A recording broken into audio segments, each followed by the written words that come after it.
كابتن عاوزين نعرف منك انطباعك ايه اول ما سمعت ان كابتن وائل جمعه ينوي الاعتزال نهايه الموسم؟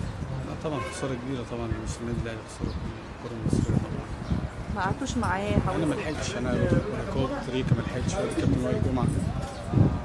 مش عارف يعني اكتر واحد، يمكن انا اكتر واحد زعلان يعني، ولا حضرت ولا كابتن كوب ولا كابتن تريكا ولا كابتن وائل جمعه 4 شهور. فالموضوع صعب بالنسبه لي، انا اكتر لعيب انا ما لحقتش اقعد معاه يعني.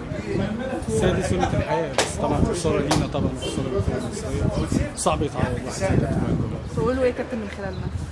اقول لك وحشت كتير والله. بس هو انا طبعا اكيد على اتصال دايم بيه، كان من قبل الاهلي برضه، من ساعه بعد ما يمشي من الاهلي ان شاء الله العلاقه تكون، انت بالنسبه لي اخ اكبر. ابرز نصيحه قالها لك اول ما انضميت للنادي الاهلي؟ اللي انت لعيب كبير وليك اسمك طبعا، مش محتاج يعني ان انت تبقى حد يشوفك، انت ليك اسمك ولاعب منتخب مصر ومستنيين منك كتير ان شاء الله. شايف مين خليفته يا كابتن؟